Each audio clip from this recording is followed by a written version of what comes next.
What's up? You've tuned in to the Kokomo Press Podcast. I'm your host, Jordan Grainger, and this week I have a panel of funny people. That's right, we've returned to format, and we've got all comedians in the building. This is going to be a fun one here for the Kokomo Press Podcast. My co-host today is very funny.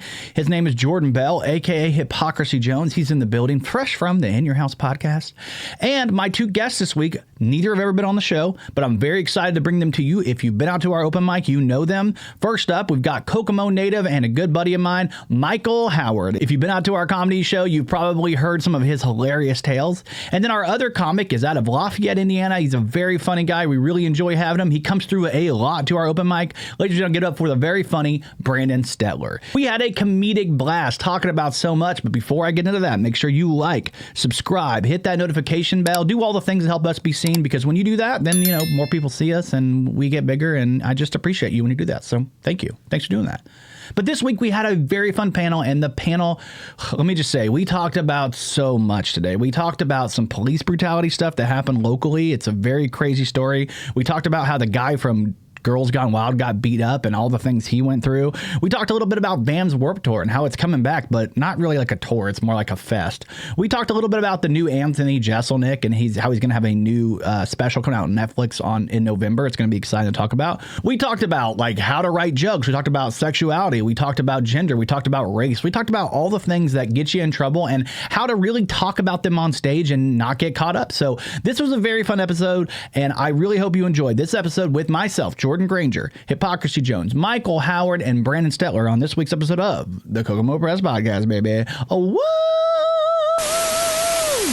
Warning, this video contains adult content not suitable for children.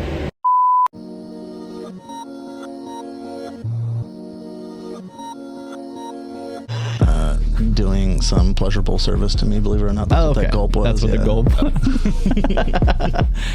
No. Must have been an out-of-body experience. It was. Your soul's the best thing that ever happened to me. Yeah. Apparently for both of us. It reverberated through time. Jesus, we can't start the podcast like that. I know. Talk about resurrection. Res-erection. Jesus Christ. God, that's why he put the erection in resurrection. What? It's a stoner porn filmed on an Indian reservation. Oh, God. Oh, God. Stoner porn? What'd you say? Stoner porn. Yeah. Stoner I'm actually dating a Stonehenge Native porn? American, speaking of Indian. You're dating a Native American? I am. How did that happen? God damn it. Now I get what you said. How? You are no longer dating a Native American after this episode? Probably not. I told him to watch this when it comes out. So I knew this episode was going to be the most unhinged. I was ready because I'm like, we got Michael, we got Brandon, we got Belle, we got me. I'm like, it's going to be a wild fucking show. yeah, I already had a topic ready just in case. Oh, hell yeah. So, Hot topic? I was going to talk about the Native American boyfriend, so why not? Yeah. Hell yeah. How'd that happen? I can't say how without it feeling weird. How it happened was Michael killed that. They always get the blanket when you guys are cuddling, right? They don't ever take it from you. No, believe it or not, we met 16 years ago, and he was standoffish back and forth. So I guess it was fair to say he had his reservations towards me. So, God damn it. When you made him go to the bathroom to get a towel, you called it the Trail of Tears? Yeah. God damn it. That blazing saddle. Bell's going to hate us. He's like, I hate you guys already. I fucking can't, bro. God damn it. That's awesome, though, man. We've got a fun. This is Kokomo Press Podcast. I'm Jordan Grainger. Of course, we've got Jordan Bell in the house. He's killing it here. Hypocrisy Jones. Yeah. You got. I don't know what to call you. No one ever knows what to call me. I usually will call you Hypocrisy Jones, but then somebody else will call you something else, and then I get confused. I don't know if Sean likes me anymore. Yeah, he called you Jordan. He keeps calling Bell. me Jordan. I know. I don't know what I did to him that he has to call me my government name now. But oh shit. I think he's trying to be respectful, but in his head, he's like, I'm trying to be respectful, but honestly, it's more confusing. You come up, you're like, I'm in character, motherfucker. I don't need to know. But if you call a black person by their government name, they get extra scared. They're like, oh my God. Well, yeah. I gotta know if you're a cop or not, bro. I just call you a Power Ranger.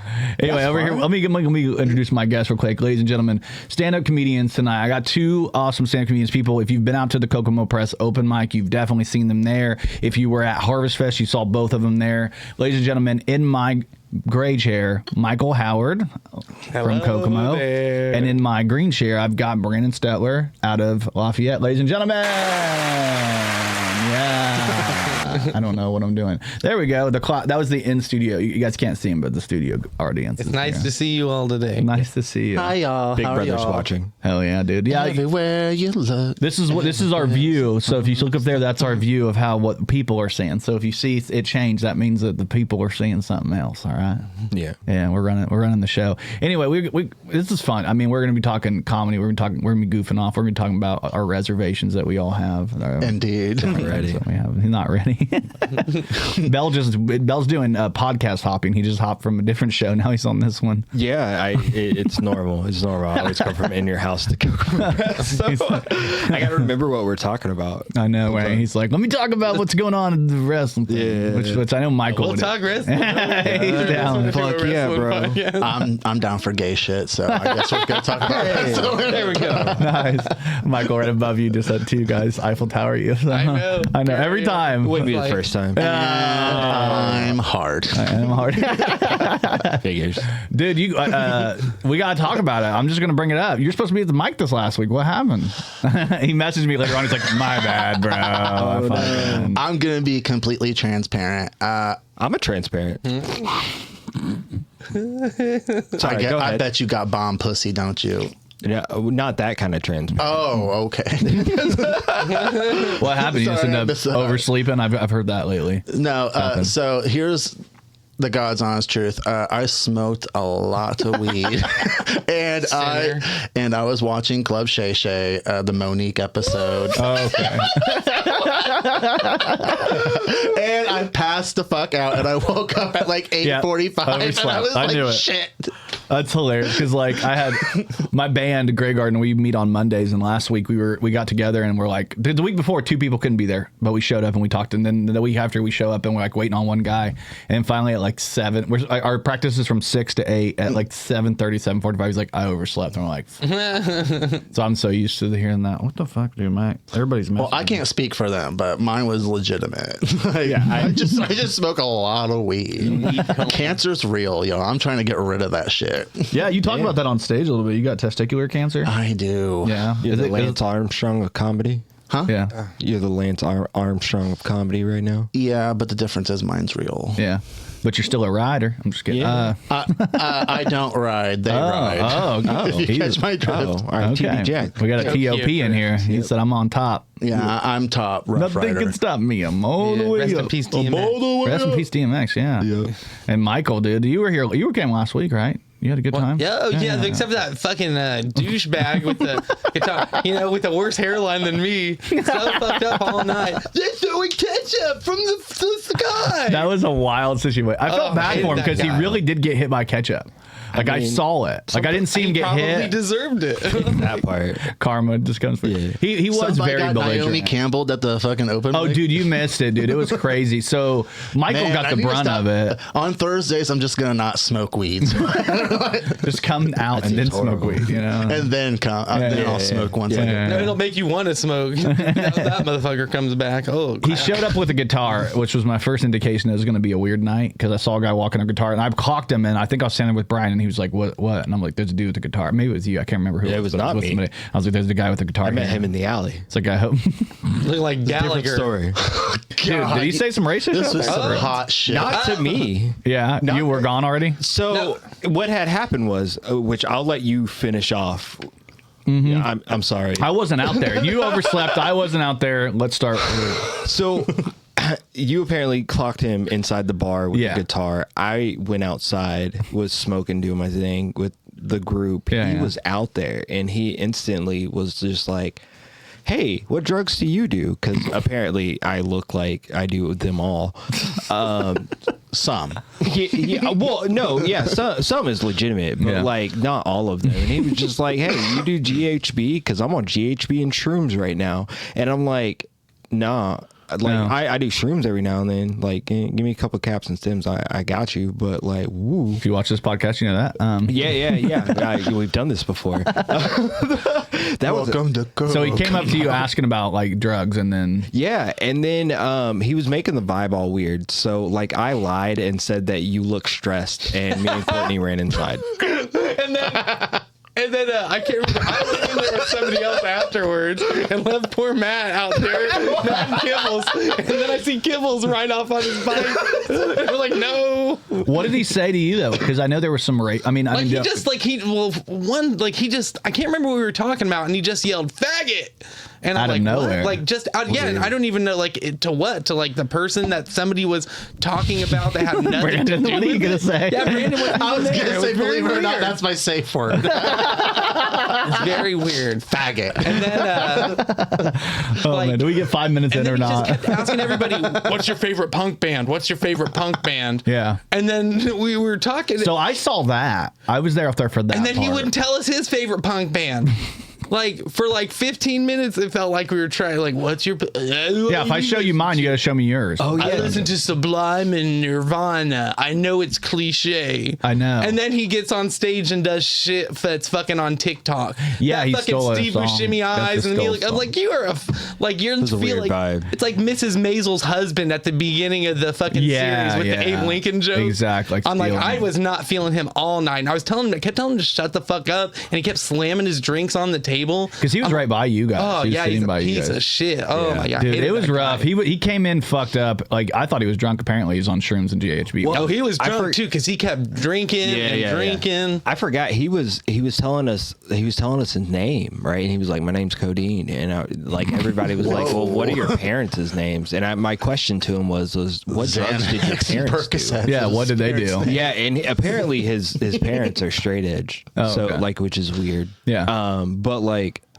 Then that conversation started. Some of that shit started, which was so. Did he say something weird. racist? Yeah, so remember, because when you said the thing about looking like him looking like a cup. Oh, yeah. And then he said, "I just look what your people smoke." And I dressed that as what your people smoke. Yeah. But what the thing is like his body language afterwards, like he got real tense afterwards. Did you notice Oh that? yeah, he wanted to fight me. Like I got he, that vibe like- from the jump. Oh, he like wanted to fight you? Yeah, he just wanted to fight. Like Yeah, that dude he- was on some shit. Well, when like he came- legit. on some shit. And like I guess that was the night because like I had to do an uncomfortable thing with. I know, with a which- comic, yeah. which you didn't love happened. doing, but Yeah. And then that guy, and I was just like, oh, did I? You were just on like edge. You got a lot going on that night. Yeah, well, he bro. interrupted your set. That was like because he tried to interrupt mine, and then I made fun of him a couple times, and then he backed off. It's not. I already have that problem with my brain. Like has to like stay focused, and that just took me out of it. Yeah. And I wish I wouldn't have let it. Get to me, but it did. But then at the end of the night, when he was like trying to come up and like put his like arm around me, I was like, one, don't touch me. Yeah. As a two, you rubbed me the wrong way all night with how you were acting. I was out there for that too. I said, I'm just gonna step away. I don't want to be anywhere around you, and I just walked away from. And then when you went inside, I was out there with Courtney and Maddie, and he goes, "Man, I don't know what's going on with him." And then Maddie was like, "Well, you said some homophobic and some racist shit, and kind of made everybody uncomfortable." So Maddie kind of told him what was up afterwards, which was nice because I was like, I remember him saying that thing on stage. I was like halfway in, I was listening to you, and I know what he said, but I was also helping with the producing at that point, so I was making sure everything was going well. And I just remember him saying that, and in my head I was like, oh, he's too fucked up to phrase that properly, so I didn't see it as like super racist. I think it was the reaction after. It was his body language afterwards and how he took that's what made I know me. I made him mad. But like I thought he would have got the joke because when we were outside he was telling me about all these like 90s rap artists that he like listens to currently. I'm just like, okay, I mean apparently you got lost in episode of I Love the 90s and you just adopted everything from there. So like literally that's how you dressed. You look like fucking one of those white and purple teal like solo cups. Yeah. That's how you dress. So like a Burger King cup. I figured he would have got the reference, but he looked like he was in Vampire Weekend. If you'd have just said you look, he's like, nah, I look like a pack of Newports. That's why you clocked me. If he'd have said that, it'd have been funny because it would have been it could have played on it without saying like you're black. Like that's how he did it. Like you have to be subtle because we've had that. Like I remember one time we were out at the smoke area at work and there was a joke about Newports or whatever that got brought up and everybody laughed and thought it was funny. Yeah. And that's the thing is like you can make jokes about like race and stereotypes as long as it's funny or it's relatable to the situation. Exactly. Like, Grant, and you're not acting racist afterwards. Yeah, Sorry about that. Sorry to step on you. Like I have no room to talk because like I do make racist jokes, but the difference is I have a black dad. Yeah. And I'm not making like I'm not making racist jokes per se. Like as in like I'm being racist towards black people. I'm making jokes about my black dad, and he just so happens to do stereotypical black shit.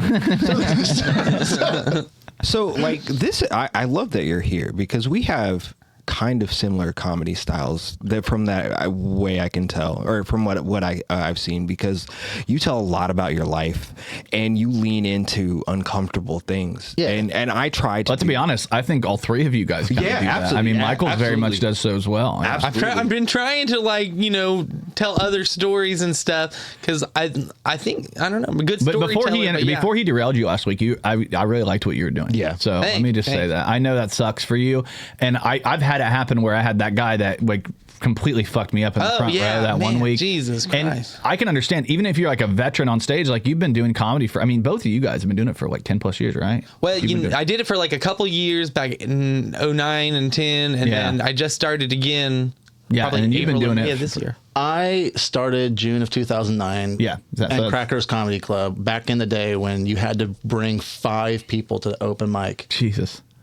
Damn. So I don't even know 5 people. You know how hard it was to go to their open mic every time and bring 5 fucking people. But you guys have been around and seen a lot, so it's not that surprising. Now, what were you saying? Now I don't want to derail it. I was just gonna say, like, I like how we lean into that sort of thing. Like, you tell stories about your black dad because you had a black dad growing up, and things like that, and you make it feel comfortable. You make it because it's comfortable to you. Yeah, I tell the stories that I tell because it makes me feel comfortable as well now. Like I like for like the difference between the heckler from this week telling a joke about him looking like a pack of Newports that my people want to smoke, and just being like, oh, it's just because I look like you want to smoke me.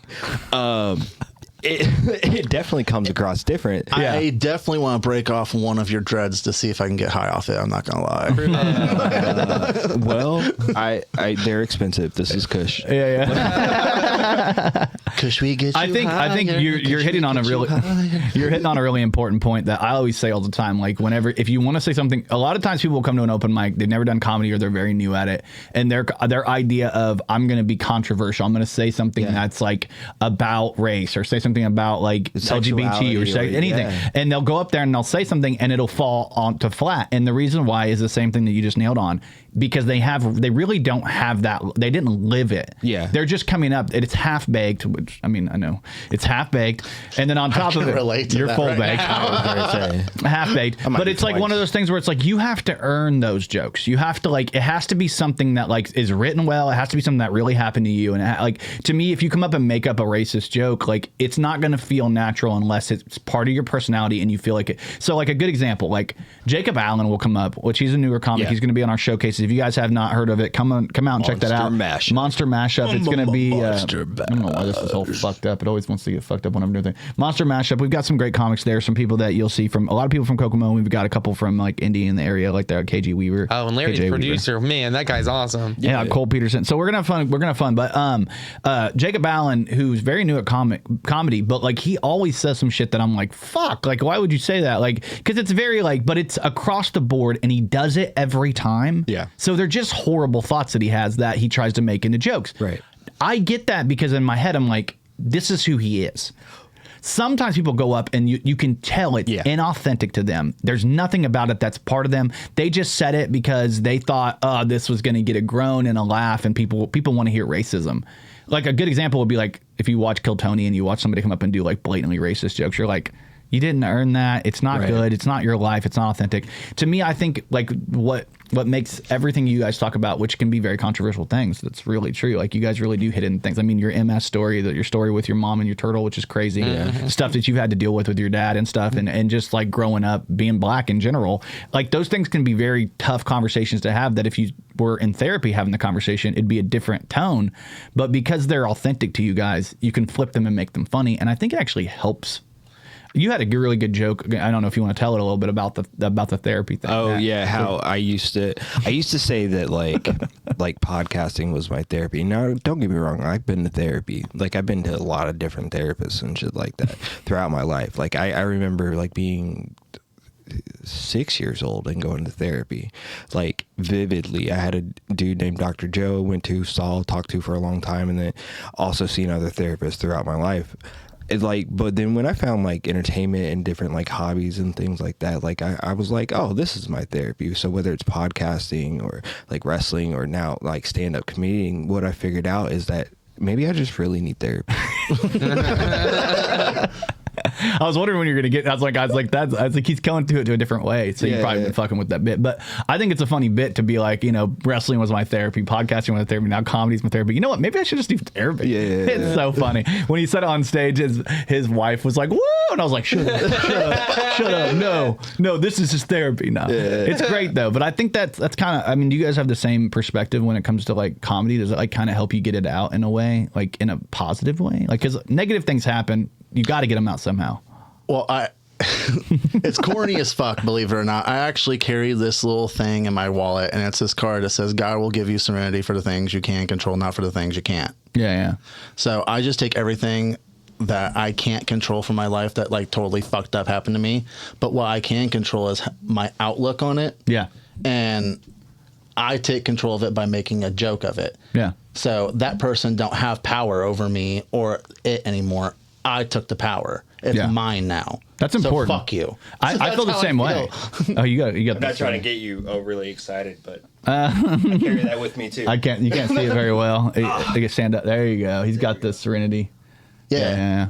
I think the serenity prayer, it's very popular, and I know it gets kind of like not like a bad rep next to it, but because it's like associated with AA and NA and stuff, people always like, man, it's just like the love is patient, love is kind, the thing to do for a wedding. It's like to that, but I think it doesn't make it any less powerful. Something like that can really mean something to you. It means you can't do what you can't do. Yeah, you can't. I can't change what happened to me. The only thing I could do is change the outlook on how other people should feel about it too. Yeah, what's your perspective on it, Michael? I mean, I don't know. Like, I guess it doesn't like hurt. Like, I don't know. Like, I'm not like hurt. Like, I'm not like emotionally scarred for it for the rest of my life. It doesn't. But I just think it's like to make a joke out of it's funny. It's like, but not like it's not like in a therapeutic way. Like it's funny to me. Yeah.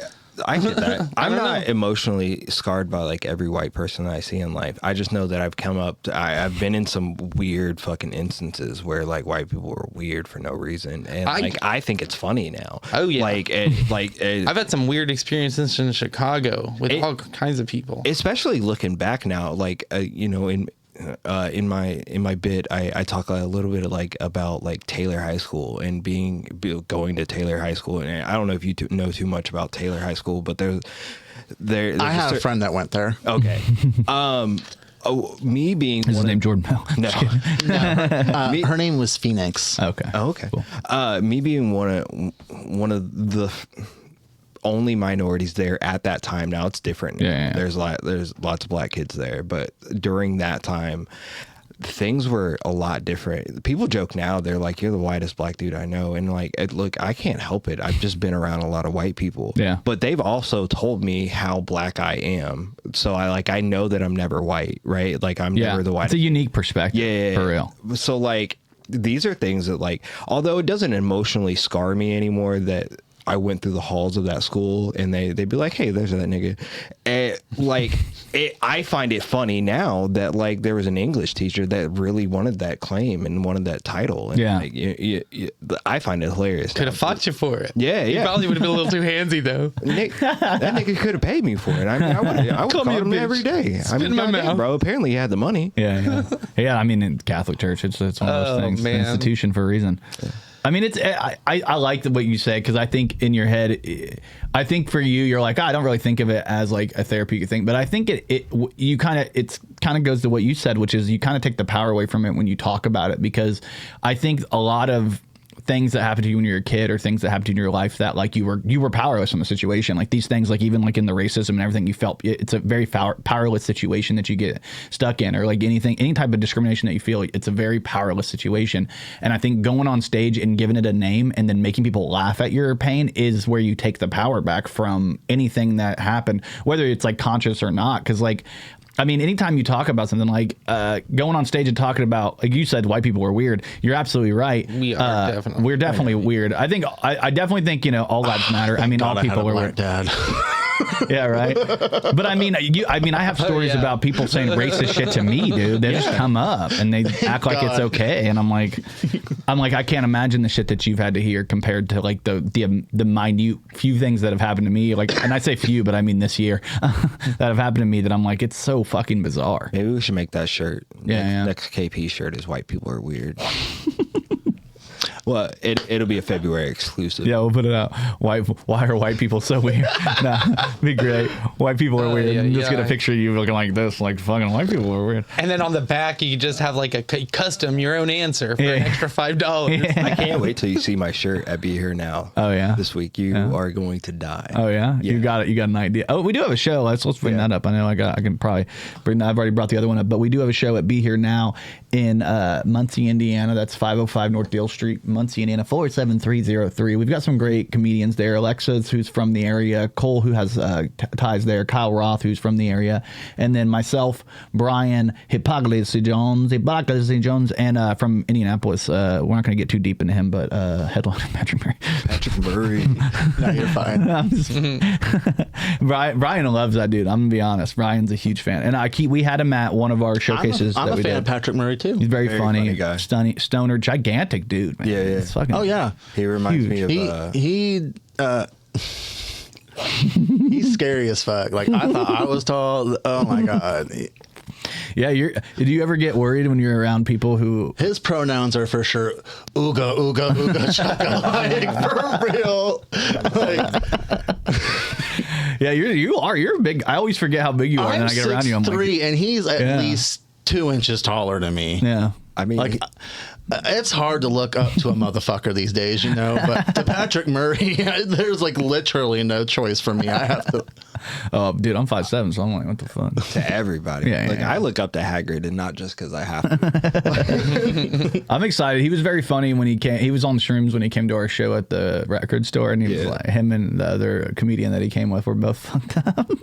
They're like, we didn't know it's going to be this packed. And we're like, sorry, it is. we filled the room out. Yeah, no, Patrick Murray's extremely funny. He's headlined in West Lafayette. I saw his show. He did crowd work. Fucking hilarious. So guys, go to the show in Muncie. Highly recommend. Hell yeah. It's going to be fun, man. It's going to be a good time. I think the tickets for 21 plus only $10. So if you're under 21, which why would you be there? I guess college kids, but I can understand they're like under 21. They might be 18, 19, 20. Right? Do we got to ask for ID before we make jokes about people? No, they should be. As long as they're 18, they're good. All right. You look like you smoke. That's all I'm going to say. Yeah, you smoke. All right. Jesus. So no sexual harassment. I'm just going to be like, you look like that's the type of cigarettes your people smoke. That's going to be my go-to joke for now. I don't know why my watch keeps going off. Like, I'm getting so many fucking notifications right now, and I'm just like, who cares? You look like a pack of Salem's. Yeah. No, I was giving you shit the other day because I was like, you had a pack of Cools. And I'm like, dude, that's like a... Because I'm a cool nigga. Yeah.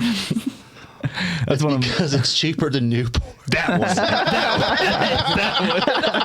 That's the kind you got to save anywhere you can, Bro, Yeah. I ain't fully broke, but I'm acting like it. And Salem's is the last resort. I don't think I'd ever smoke Salem's. I don't think I could. Like, I'll just quit. That's rock bottom. Yeah. Which Salem's? I'm just kidding. All right, sorry. The witches. No, the witches. The Boston. Smoke them. I've been watching that Agatha All Along show. You guys watching that? No, I haven't seen. I've heard good things. I honestly was. I mean, it's slow, but it's gotten really good. I like her. Is it Catherine Hahn? Is that her name? She's a good actress. She's been around for a while. Oh yeah, dude. She's been in some good comedies. Like a side character. I mean, when she was in Step Brothers, that was my favorite. Dude, when she's like, just put you in my vagina. It's like the funniest shit ever, dude. Yeah, she's been in so much too, dude. And she's just comedically, she gets it. She's got great timing. She was really great on Parks and Rec when she played that what was it, like a campaign manager. Did you ever watch Parks and Rec? I've seen it off and on. Yeah. Was she Paul Rudd's? No. I think she did his too. Yeah, okay. Paul Rudd's. Yeah, exactly. Yeah, because he was like the town fuck up, but he's running for mayor.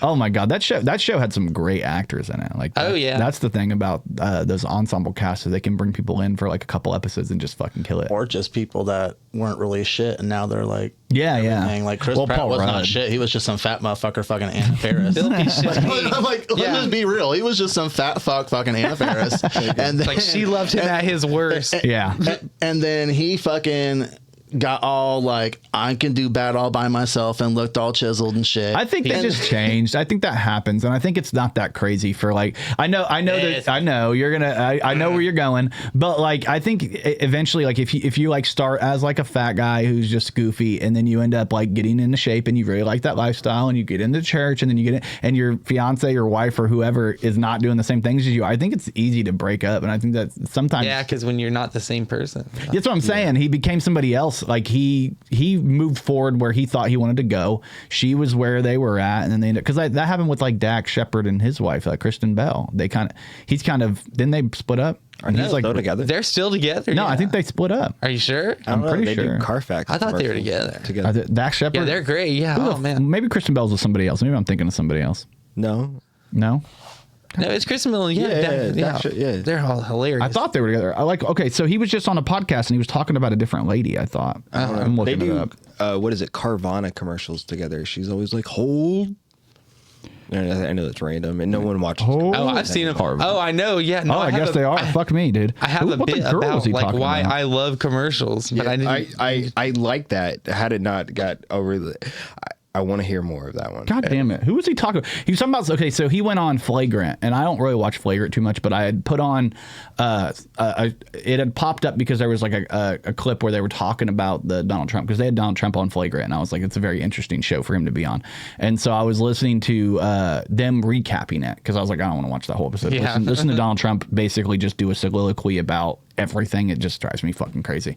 Like, if he has to have quick answers, it's fine, but if he gets to talk, he'll just, man, it's just go like in circles for an hour and a half, and you're like, I want to kill myself. Ooh. But which is weird that he has so many followers, because I'm like, if I had to listen to him like that, I would fucking kill myself. But anyway, I was watching them recap it, and then after that clip was over, it went into Dax Shepard, and I was actually got really into it, because Dax Shepard was telling a story about Matthew McConaughey, about them hanging out, and it was like a really cool, but I thought he was talking about some other lady named Tracy or something that he was with, but I guess I'm fucking wrong, because they're definitely still married. They've been together for 20 years, 2 decades. Wow. I mean, they seem like a good couple though. Yeah. I like that. I'm happy they're not split up. That's good. But I know a lot of couples. Veronica Mars. I loved that show. Dude. And Without a Paddle, he's so good in Without a Paddle. Oh yeah, he's funny. I really liked him in Employee of the Month. Dude, he was like my favorite part of that movie. You know what I'm talking about? Dane Cook. Yeah. Is Jessica Simpson? I'm gonna be honest, I don't really like Dax Shepard. No, you're not a big fan. No, I think he's kind of a fucking douche. Yeah. I mean, he's even more on his podcast. He does have that vibe where he's doing the podcast thing, and you know, when you do podcasts, you just get a vibe. He just kind of looks like the type of dude that would just like say his own name during sex type of shit. He has gotten buff. He's gotten real buff, which is I say my own name during sex, but that's because we have the same name. Ayo. All right. Oh my. Had to do it. Yeah. Jesus. You've been gay twice in this podcast. He said, and here's the proof. Here's the proof. Push me. And then just touch me. Speaking of gay, did you guys hear that Donald Trump is going to be on The Undertaker's 6 Feet Under podcast? It's not that surprising. He's going on. He's going to be everywhere. He did come out as Republican, which we all kind of knew already, right? Which one? Undertaker. Oh, I thought you were talking about either of them. No, I know. I saw something where the Undertaker was talking about how he's basically like, you know, he's coming out in support of Donald Trump. Yeah, he's just been like, ever since he retired, he just like switched and is like so douchey. He wears thin blue line shirts in the wild. Yeah, you know, like it's we know Brothers of Destruction. is Brothers of Republican. Well, I know. Well, the funny thing is, like, a lot of those guys they're all rich white guys. Oh yeah, just like Chris Jericho said it. He was like, "Of course I am. I'm rich. Like, I want what's going to protect me and my money." At this point, I get it. Like, if I was a rich dude, I'd be like, yeah, fuck Kamala too. But I'm not a rich dude, and like, I don't know.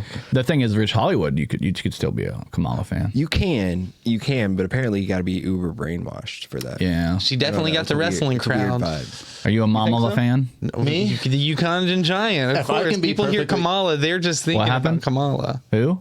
Kamala, the Who's a Ugandan big fan Giant. of the Ugandan Giant? Okay. So wrestling fans, we love Kamala. So we hear the name Kamala, we were like, damn, hell yeah. I want to see her go on Kamala.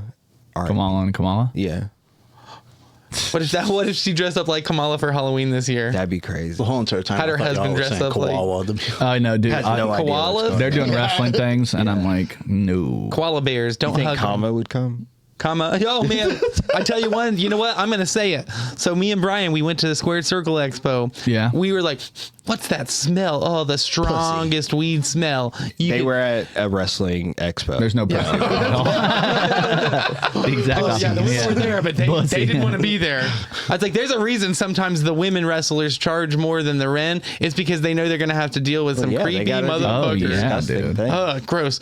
But we were like, we follow the weed smell, and who do we see? We see the Godfather and Booker T. But it was COVID times, so I'm like, if not, I would have been like, damn, let's go over there. But like, they just look at us, and like Booker T gave us those eyes, and we're like, nope, we're just gonna turn around. We like waved and went on our happy way. You should have been like, why'd you call Hulk Hogan in?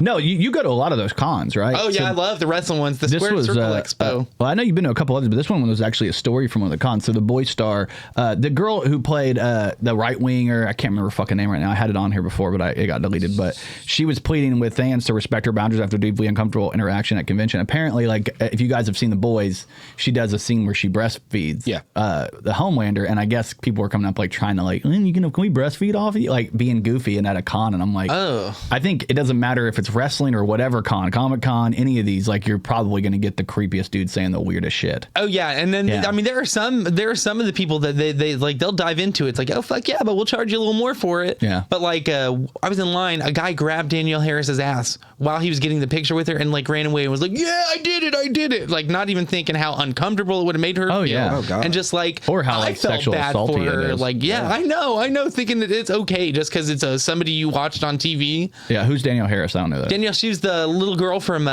Halloween 4 and 5. She was in the Rob Zombie remakes. She was the horror neighbor on. It's even weirder when you probably saw her as a little girl. It's another thing that's real weird is like she had a stalker.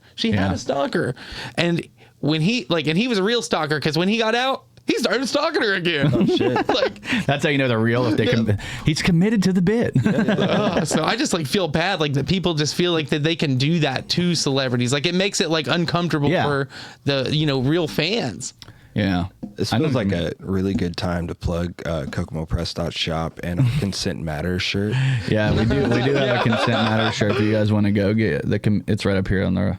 I got to switch that though. I'm going to revamp the shop soon, because I was like, I have a few ideas that we had already clicking around. I was like, I'll throw them on there and see what happens. And I can tell you which ones of these are selling really well and which aren't. I'm telling you, the one with all of our faces. Those are the ones selling. And then the Why do people Pornhub. like our face? I like it.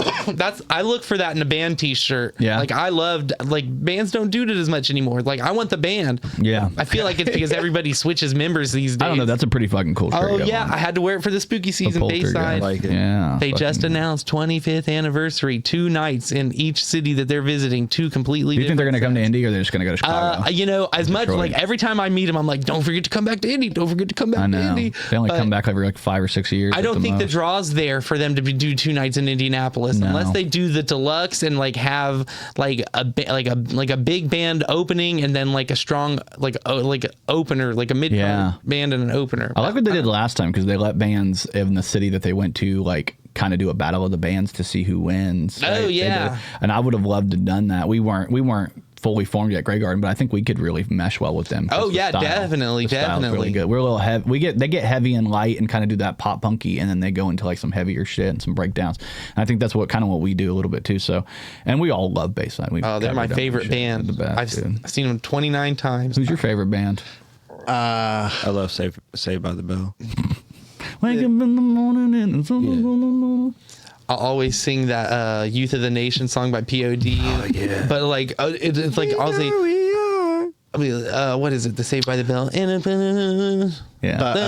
Test, and then it'll turn into to the chest. And it's like, I'm starting to, start off with Saved by the Bell and end up singing Youth of the Nation. So I can't watch Saved by the Bell anymore because then I just start thinking about gun violence in America and then our youth dying. What are we doing, America? Exactly.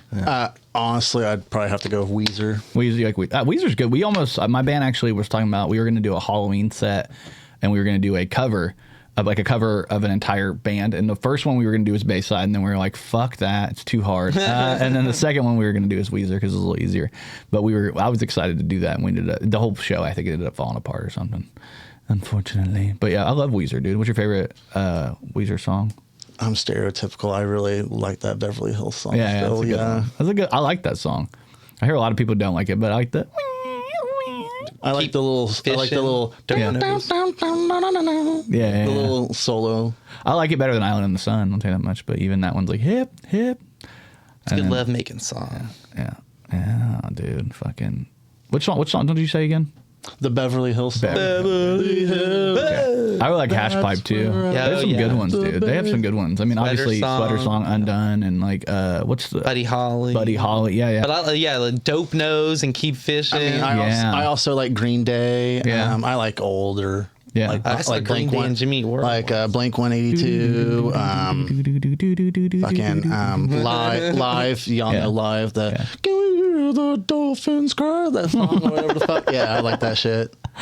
Nobody goes to more shows than you. Oh, mine was John Mayer and Colby Calais.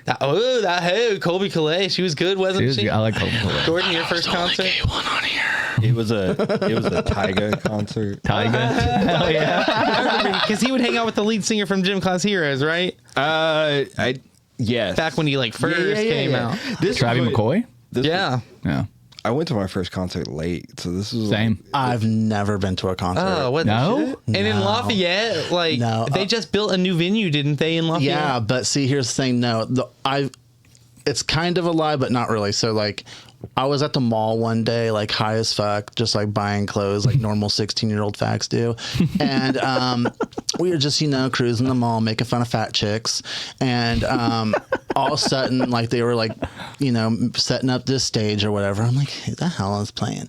And then all of a sudden, all I hear 2 hours later after I get out of Journeys, that's my favorite store. I bought a shit ton of chucks. Yeah. That, hey there, Delilah, what's it like in New York City? Shit. And I'm like, ugh. Plain White T's showed up? Yeah. Hell yeah. I kissed the lead singer once. The Plain White T's? And at a concert in front of a girl that I hated from high school. Yeah, and I whispered in his ear, I said, I'm not gay, but I have to do this. And I did it. Their music is the equivalent of a Plain White Tee. And he said, thank you. He just, and that was it. And she got so mad at me. I even have I'll bring it next open mic. It's a signed, a photo of me as a kid. In my underwear, in a Baby Bop t-shirt, on top of a couch, holding a heart, and it's signed by the Plain White Tees. Oh my god! Yeah, I used to do that. Intricate story. He goes to see so many shows, and he's one of those guys that'll go back there and be like, I want to meet the people, and you go and find it. I only know one other person like that who does comedy, and it's fucking Jim Norton. You know what I mean? He's also one of those guys that goes out. Oh yeah, I would prefer to do comedy with bands and not other comedians. Yeah. That's always something I've wanted to do. It's a good mix. Mm-hmm. I did that at the Melanie Inn in Indy. That was pretty good. Yeah, the Melody. Yeah, the Mel. I know that the Gasworks in town. They're going to do their first show. I can't wait. I hope I get that Friday off, man. Or at least because I either close or open. And I'm hoping I open that day because man, I really want to just be there for the opening of that. Oh yeah, to see some ska. We got to actually see the venue. Yeah. We were in there filming. I've been watching the the updates that they've been posting on Facebook and been telling everybody. that come in the movie theater about Outhouse Records, about the Kokomo Press open mics, about everything. Appreciate that. Because a lot of people don't know about this stuff. No, they don't. I've had people hit me up and be like, I didn't even know you guys did comedy in Kokomo. Oh, like, so many people. 2 weeks ago, I think that was the week that you ended up missing. It was the week that you were there. The girl there, but he kept saying looks like Marvelous Miss Maisel. Her name is Malika Redmond. Very funny girl. Oh, the girl that kind of looked like Rachel Berry from Glee. Yeah, she did have that. That's actually more accurate than the other one. That's way more accurate. That's so, she's so fucking hot. 3 that night. She was cute. She was cute. Real good. Shit. She's young though. I'd drink her fucking bathwater. Rachel Berry or the girl?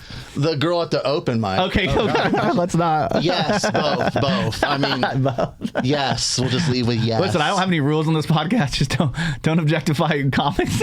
No, I'm just kidding. It's all right. She's great. She's great. She's very funny, but I think she's only like 26 or something. She's young, dude. Yeah. And that's my thing is she's tall, but she's young, and I feel like a lot of people. She came on, but she was very, very funny. She said she didn't even know that we did comedy. Well, she's from Peru. To that comic, like, that's extremely attractive. I will apologize for objectifying you. Wow. We got to make sure. Objectify her again. Yeah. Do it enough that once she gets to know Brandon, she'll know that this is all love. Yeah. If I don't fuck with you, I don't like you. It's just that simple. Well, we had a guy that came out to the comedy show this week, and I've seen him at Cooper's Pub a few times. And this is a downer a little bit. I'm not trying to bring us down here, but this is something I really want to talk about today, and I feel like it's an important conversation. There was a guy that came through, and they dropped his busted page picture on Facebook. Brandon DeWitt. This is what he looked like. A lot of the comments were like, "Man, he fucked around and found out. That's what happened when you don't listen." And I went and looked up his charges, and it was like failure to identify and resisting arrest, which those are two things that don't happen if you don't have probable cause. So it didn't make any sense to me. Did the cops fuck him up? So he sent me a video. And I'm going to show you guys. This is the video of what happened. You guys tell me what you think about it. I've been cleared by Brandon to show this. So I'm going to put it on here. You guys can see what's going on. Oh, shit. So he's walking. He's on the phone talking to his wife right now. The cops pull up. Okay. This doesn't, you can look at the timestamp in the top left corner. Oh, God, it got covered up there. But you can kind of see the situation. This is from his apartment complex. He's in a private property of his apartment complex. The cops show up. He puts his hand in the air. He's on his phone. They're asking him if he did something. I'll give a little bit more context there in a second, but you can kind of watch how quickly things went insane. I mean, this isn't a very long video, but he's talking to them a little bit, having a conversation. The second officer kind of pulls forward. They're talking. He's still on the phone with his wife, who is having a conversation with. What's the need for two? Yeah, or like what they never gave him a probable cause according to him. Now this is all like according to him. Right, the thing one side. But you can kind of see what happened there. The whole point is a de-escalation with these situations. Like obviously you pull up in a cop car, the lights are blaring. You got two cops in his face. He's on the phone with his wife. He's talking to them. He's in the apartment complex of his where he lives. So it's not like he's in a public space. Right. He's in a private parking lot. So he's sitting here talking to him, and then you can kind of watch how things will get a little bit out of hand. And when I say a little bit, now you see they go to grab him. He gets punched in the face there, knocked to the ground. A punch. That's wild. Yeah, did you see the punch? Yeah, I saw it. Now, this is where they're saying he's resisting, but realistically, he was never resisting. I never saw any resisting in that whole place. He failed to identify because they would not give him a reasonable, articulable suspicion of committing a crime. The only thing they said to him when I talked to him was they said that somebody had called in and said that somebody was throwing stuff at the police station. He wasn't even at the police station. He was in his private residence or at an apartment complex. So Brandon got beat up by a cop, and I actually got information about what happened. This is all coming from Brandon. I'm going to give you guys a little bit of what he told me. Hold on. This is wild. Yeah, it's a very wild situation, and I typically wouldn't bring this up on the podcast, but this really struck me, and something that we've talked about in the past. Yeah. He said the officer that punched him was Officer Walden, badge number 425. He had gloves with plastic knuckle covers, which is kind of why his eye's so fucked up. Okay, military style. He said he started punching because he asked, then refused to show ID on private property. So the story is a little bit is he had a ring on. He was at the coterie. He was washing his hands. The ring fell into the sink. He was kind of like trying to get help from the coterie to like get the ring out of the sink. There was some incident with one of the guys there sprayed him with water and was like, "You got to get out of here." So then he went down to Cooper's and asked if anybody knew anybody there to help him because he lost this really expensive family ring. Right. So he ended up getting his ring back, which is great. But then they ended up kicking him out. So that's one of the reasons why the cops got called the first time. So he was pacing around on the phone with his wife, upset because he hadn't had his ring back at this time. He was very upset. They were kind of going at it, having a little bit of a spat. But he's on the phone with his wife, just pacing around the parking lot at his own residence, and then the cops show up. You see the conversation that happened there. They asked him to identify himself. He asked why he needed to identify himself because he'd committed a crime. They said somebody was throwing stuff at the police station, blah, blah, blah. They ended up beating the shit out of him and arresting him for 2 charges that make no sense to me because you have to have an initial charge before you can failure to identify, because you don't have to identify unless there's a reasonable articulable suspicion of committing a crime, and he didn't. They said was somebody was throwing stuff. They didn't have any proof that it was him. It could have been anyone. My thing is, they didn't have a description. They don't have cameras like that, like outside show the police station who's throwing the stuff. Which is why wouldn't that be the first thing you check before you go around? I think he has a case. That doesn't look anywhere near the police station. No, it's not. It's an apartment complex. Which we don't have any apartment complexes. Not really. No, not close by there. Not with that style. Unless you're talking about the high rises on top of the. But even then, that's not. Not with that style. No, of parking. No, you're right. So this is weird. It's a very weird. It's a weird thing to bring up to him and say, "Hey, we heard somebody was throwing stuff at the police station." He's not at the police station at all. I know, like I've told this I've told a similar story on stand up actually. Like when I was little, my grandmother and we were driving. We saw my dad. He was walking down the road. We happened to be in front of Howard Community Hospital. We stop to pick him up, and then a police car like comes in right after and like kind of detains us and pulls his gun out on myself, my grandmother, and my dad. And the explanation was that people were throwing rocks at the hospital. Yeah. Which is weird. Very fucking It's weird how that's always the thing. Somebody's throwing something, and so now you can just start like violating civil rights real quick. Like I said, I didn't want to bring down because this is a comedy show, but we also talk about serious things. And this just happened recently to a guy who was at our open mic, who I've seen at Cooper's a lot. He's a regular there. He's a character, but he's not the type of guy that should just get beat up. And you can kind of see in the video, there's a conversation happening, and there was no real the resisting was like they just started going towards him, and then immediately a punch gets thrown. Now luckily he was able to get this footage from his apartment complex, and he's going to be able to bring it up in court. And I think he has a pretty good case. Yeah. Now we're all going to end up paying more taxes because the city's going to get sued for this shit. And to me, at the end of the day, if the city tells these people that they tells these cops that they need to have probable cause like they're supposed to, this shit wouldn't fucking happen. But anyway, Brandon DeWitt, I told him I would talk about it on the podcast and bring it up because this is a serious situation. We're out at the protest for George Floyd, and regardless, the whole conversation there, whether we're talking about the race part of it, but a big part of it was, police brutality in general. And to me, they get mad. I know people get mad at me all the time for bringing it up, but this shit happens so much, and not all the time do people get video footage of what happened. So we can see that the officer just walled off and just punched him. And I can't see a reason to punch him in that situation. Those officers just looked bored as fuck, if you want to be honest with you. They were just like, I'm bored. Last 4 days have been dog shit. Yeah. We need to find something to do. Oh my God, a blessing in disguise. Somebody's talking about throwing shit at the police station. Yeah. They just walk around hoping to find somebody outside that looks remotely scandalous, and they're like, oh, I'm gonna get this crusty ass white dude. Yeah. It's literally what happened. Yeah, and I know he had been drinking. He had definitely been drinking, I will say that, but they didn't even get him there's no PI, there's no drunken disorderly, there's nothing like that. The charges. If you're on public property, you can. I mean, if you're on private property, like your private property, you can be drunk on your private property. Oh, yeah, absolutely.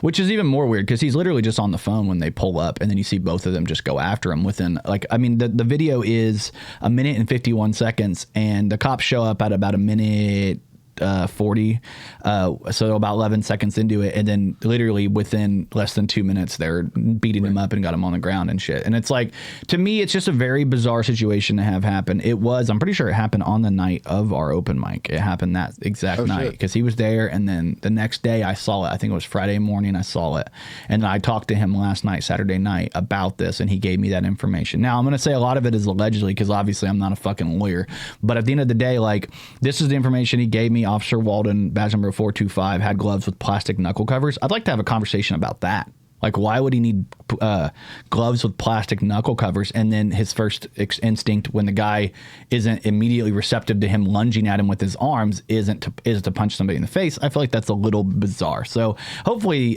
they can get some evidence there, and they can actually hold the city accountable, because this is bizarre. It's bizarre. Military style gloves that have been described, and I remember having those when you were in the Army. When I was in the Army, in the field, going outside the wire and shit, because you never know what's going to happen. But like, in a situation where you might have to fight a person who's a terrorist. A little extra, doesn't it? When you're we've talked about this from the beginning, and like, a big part of why the Kokomo Press is as big as what we are is because of, like you said, those George Floyd protests, and how we documented everything that people are frustrated with in this community. I mean, we allegedly started a riot, or we're going to. Yeah, that was wild. Yeah, it was wild. Exciting things are happening at the Kokomo Press. Yeah, very exciting things. Not only are we bringing you comedy shows, an open mic once a week, skits, videos, funny jokes on our page, and satire news stories, but now you can support us by going to kokomopress.shop.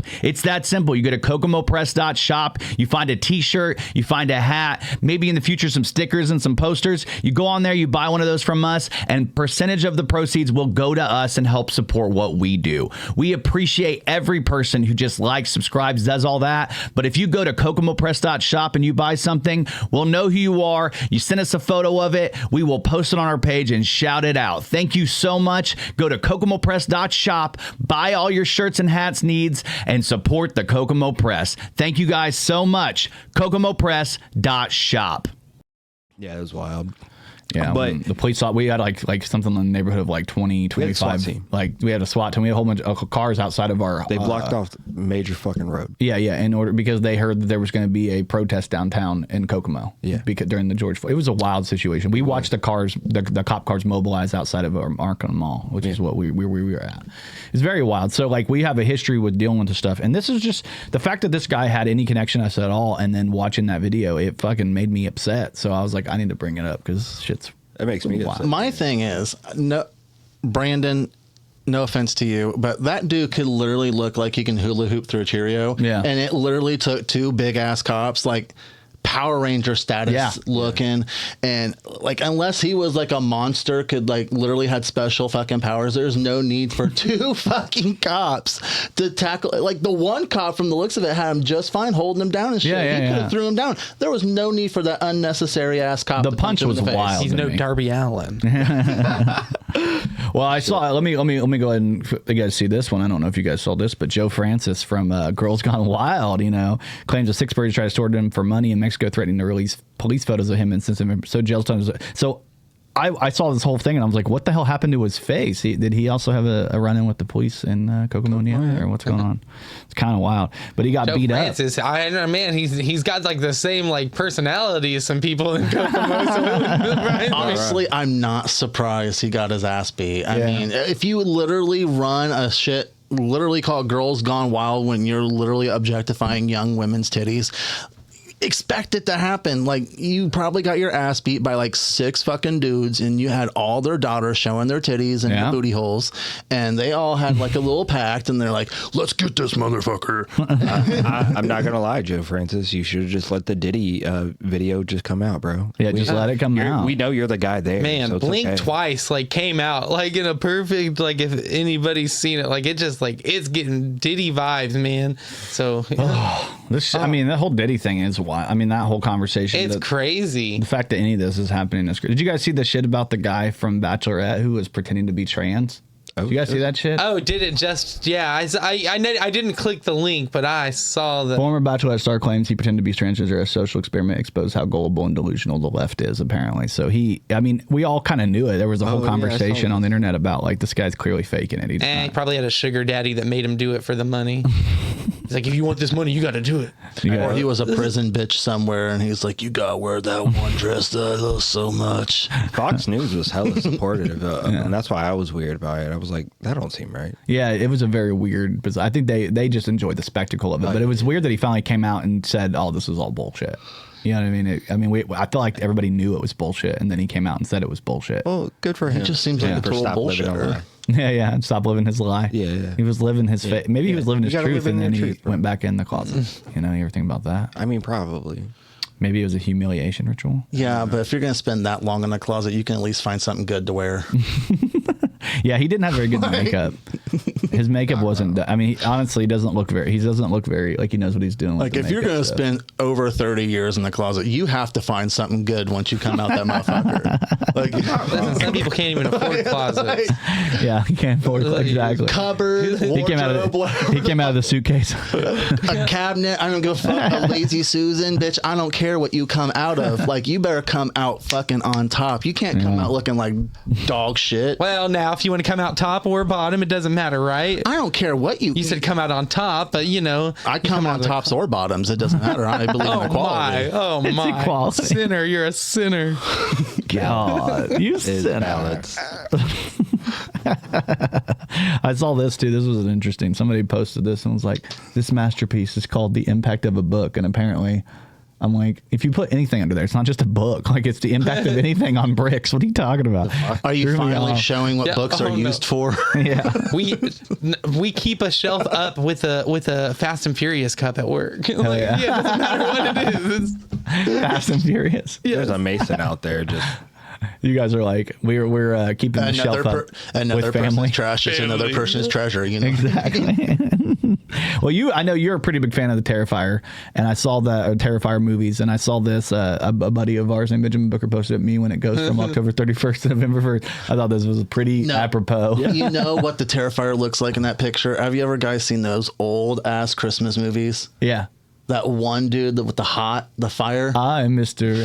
Ice Miser. Yeah, he does look like the Ice Miser. Yeah. Or the I Snow feel like Miser. he could be in a live action Powerpuff Girls movie. Him.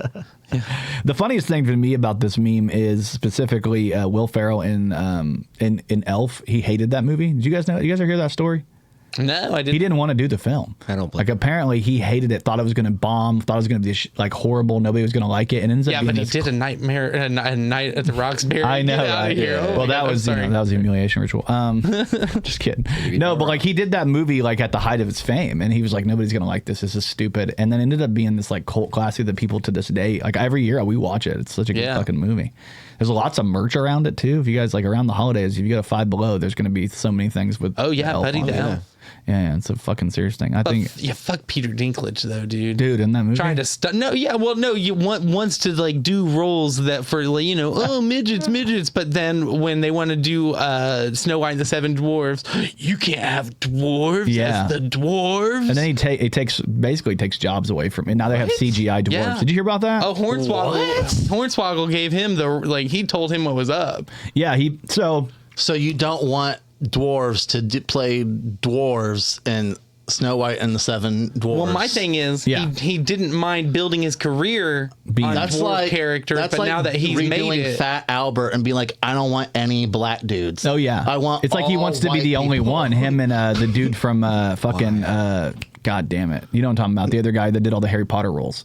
Can't remember his fucking name. Oh, Warwick Davis? Yeah, Warwick. No, Warwick's cool. But I'm saying those are the only two famous dwarves that I can think of. Hornswoggle. We got Wee-Man. But I'm talking about, Wee-Man's dead, right? The only one that Wee-Man's still alive. Which one? Oh, no, Mini-Me died. My bad. Recipes for Vern Troyer. Yeah, Vern Troyer. But there isn't very many dwarves who are famous in that way. So for him to like come out, because what he did an interview, and like you said, and was basically like, I think we've evolved past like the dwarves. Like we shouldn't be doing dwarves. Like we're more than that. Which he's the only guy getting roles outside of that. No, everybody else is still getting roles for little people who are little people. It's like him and then everybody else. So he did put himself on top of a pyramid. And then when they ended up doing this new Snow White movie, which is a weird fucking movie anyway, because you have a Mexican Snow White or a Latina Snow White, which doesn't make any sense because the whole concept of Snow White is that she's got skin white as snow. Makes no fucking sense.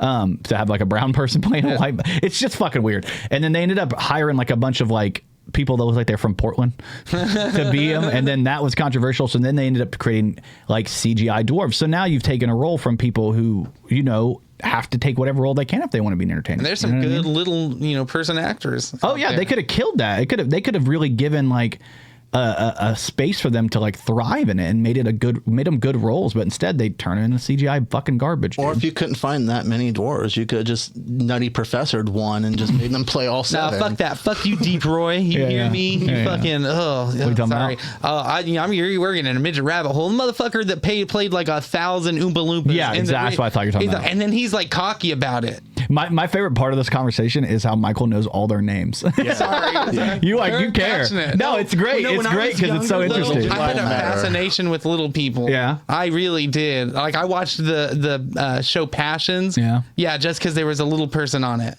Hell yeah. Yeah, I loved it. Micro wrestling? Huh? Are you it's like no, I just can't. I don't know, man. It seems like they just like all respect to them, but it seems like when people are bringing them in, they're making a joke out of them and not. Well, so it's like I don't want to be around. This is why I brought this up, because like I can understand like Snow White and the Seven Dwarfs. Although I'm pretty sure most Latinx people think they're white adjacent anyways. Yeah. There are some Latinxes that are passable. Yeah. But white, when it's Snow White, I just imagine a very white person. Sorry. But as far as the little people, you took away 7 jobs. Yeah. That seems pretty. Well, not including 7 stunt doubles. If you add them.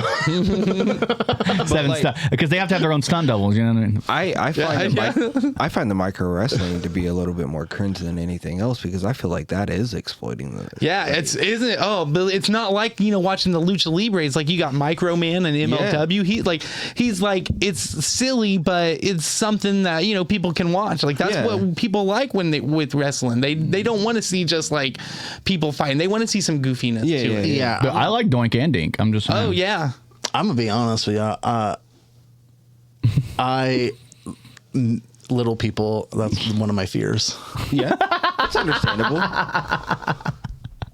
You're scared of little people? Oh my God, Dude. yes. One person came up to me after a show, a little person. You have no idea the fucking fear in my body. Like, why? I don't know. It's the proportions. It's like a Michelangelo say something, fucking. or are you horny? No. So, oh my, Michael, I might be. I'm gonna sound evil saying this. Love is love. So. What they remind me of is, those things from Star Wars, the little things that are like Ewoks, yeah. They kind of look like those, but shaven. Yeah, like a shaven Ewok. Yeah, no. And then like what bothers me the most too is like they're so like, how do you have a normal head and then you have little fingers and then little feet and everything little? That's how I know you were raised in a black household. You're like, bitch, that ain't normal. I'm so sorry. I'm so sorry for all the little people out there, but you freak me the fuck out. You can't. It's just like what gets you freaky and what freaks you out. You can't really control it. What needs to happen. But I will meet a little person halfway. I'm willing to overcome my fear. I'm willing to overcome my fear legitimately. I'm willing to sit in a room and have a conversation with one for like 1 hour. Yeah, that'd be interesting for you to do a podcast with one. And I'll give it a hug. Oh my God. Them. I don't know if it's going to be a boy or girl yet. Then just say them. The person. Okay? I'll give the little person. Yeah. Yes. Oh, and they're going to be dressed up like Pennywise too. Dude, I really want to see Michael's Pornhub history now, because I bet you there's got to be at least 1 or 2. No, there's another person's fear is another person's kink. Exactly. Not wrong. You're telling me you never watched it? What? Little people porn? No, I don't think so. No? I don't know. But listen, He's like, does a bitch at 4'9" count?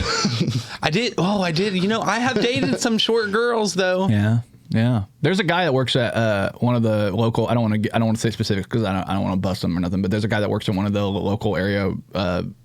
Not restaurants. What's it called? Grocery store? Yeah, grocery store, like a fucking supermarket. Yeah. And he's always in there. He's so fucking nice, and he's like a shorter guy too. And I'm like, it is one of those things like what you clock it. You clock it quickly. It's almost, and this is another one of those things where like if you see somebody who's like transgender but not very passable, you clock it. It's just you're like Michelangelo's like, you know, that theory of the body and the symmetrical shit. Once you see somebody that doesn't look like normal or like doesn't look like the what you typically like see, Street. You clock it really quickly. Or like anybody who's had like really bad facial discardment, you clock it. Now my thing is with little people, because of the proportion, it does like throw you off quick because they could be a kid, but then their head's gigantic. It's like, do you ever see the video?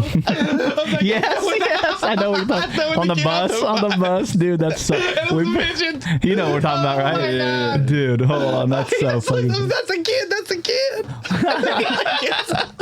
Say, how dare you throw a kid? That's a grown man. That was so That reminds funny. me of some Natalia Gray shit. Like, I don't know. Yeah. One of the funniest videos I've ever seen. I watched. There was a Bitch funny. lived next to me. Can you believe that little girl adult thing? Yeah. Lived not that far from me. The Natalia bitch. Yeah. Oh no shit. Yeah. From the in one thing. Lafayette. Yeah. Oh, the orphan? That was not a kid? Yeah. It was a kid. It was a kid. It was a kid. They found out she was a little girl when they left her. She was a little girl. She was? Yeah. Are you sure? She seemed like a little girl. She bro. was. Did you It's see hard the to tell. documentary? Yeah, I didn't see the documentary, but I saw the story. Yeah, it's real. man. It's real. Yeah, they done goofed. That shit's wild. Yeah, but I mean, you could get have a convinced. fear.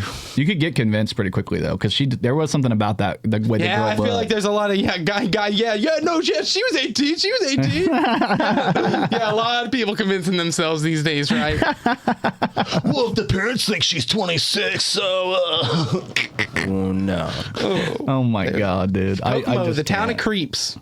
I mean, it's everywhere. It's everywhere. I you know what it is, I Hollywood. know. Like, I mean, I there's think so we much. need to do better screening for our teachers. Like, I know it's hard to find teachers, but like if you look back in Kokomo's history of teachers, like creepiness. It's creepiness. rough. It's A definitely student. rough. A lot of voyeurs, a lot of Chuck Berrys in this town. Yeah. Jansons. Yeah, Chuck Jansen, Chuck Berry. Different Chucks. I hate to throw these people out there, but I'm not gonna say their names, but I'm friends with a dude, and he's like 2 years below me. Yeah. He hooked up with the teacher. Oh my god.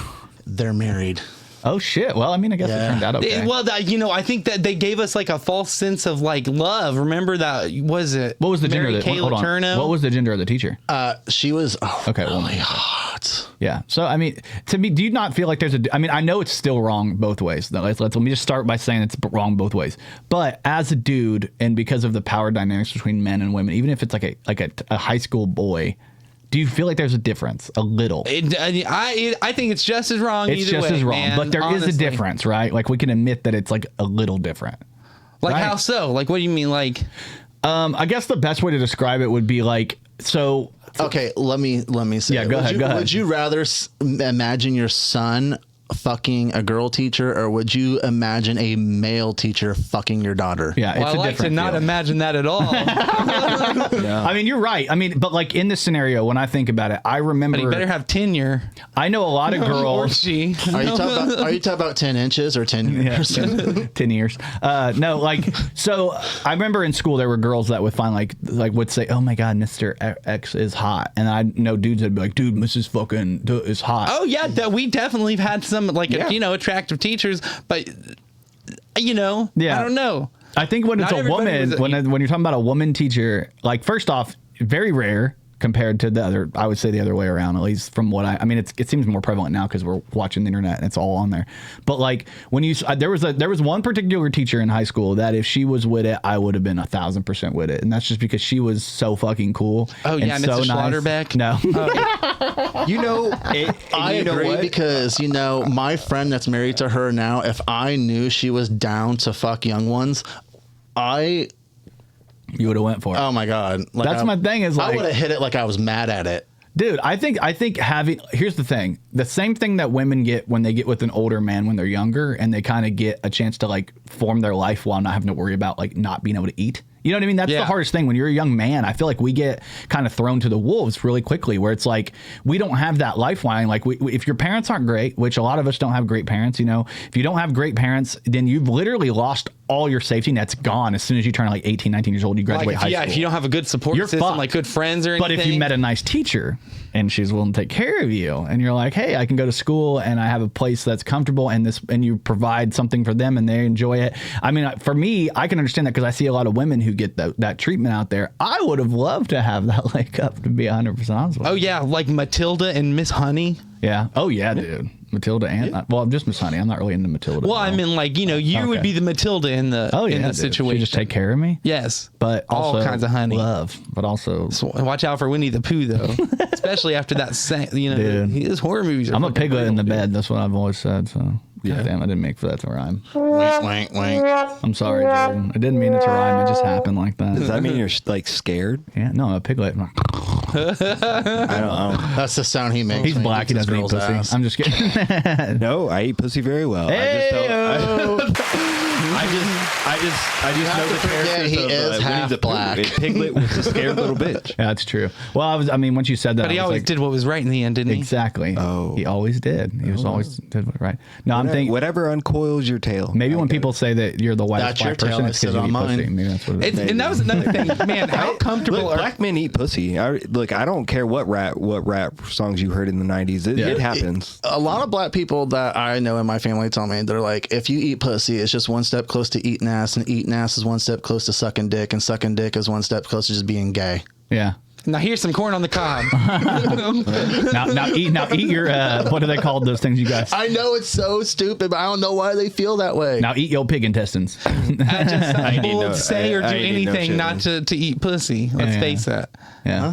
I said some people will say and do anything to not eat pussy. That's true.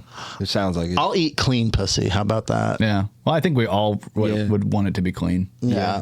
Keep it clean, everybody. Women. Like if I was gonna have to, if I was forced to suck a dick, I'd want it to be a clean dick. Like, that's a fact. Like no one wants to suck a dirty dick. I'd want it to be a popsicle, and just a popsicle. Dude, I remember one time I was with my girl and she was like got about ready to, and I was like, hey, you know, either we're gonna do showers now or just let's not do that tonight because it's one of those nights where I'd done something and I'm like I'm too sweaty. I feel like you have to be aware and you have to let them know. It's just like you have to say. It's something. Common courtesy. It is. If you're like, hey, it's been. What grosses me out the most is when I'll tell guys and girls, I'm like, hey, just so you know, I just got off work. You probably don't want to chow down on that. Like, oh no, that's the sexiest part. Oh my God. Jesus! If some people are into it, I guess. Who are you to? I mean, it's gross as hell. I'm gonna let you do it. But we don't kink shame.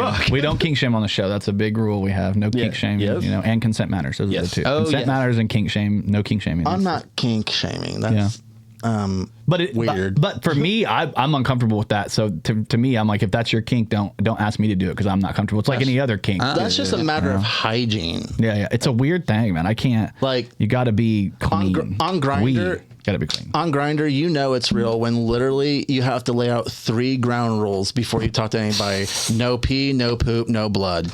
Yeah, that the blood part and the pee and the poop. Yeah, I mean, do we have gay Dracula out there? He's like, I can't suck your dick. Yeah. I have a joke about that about Bob Dylan. Where he's like, my name's Bob Dylan. He's like, and then like if I'm a vampire, I want to suck your blood. I want to suck your dick. Yeah. Bob Dylan being gay.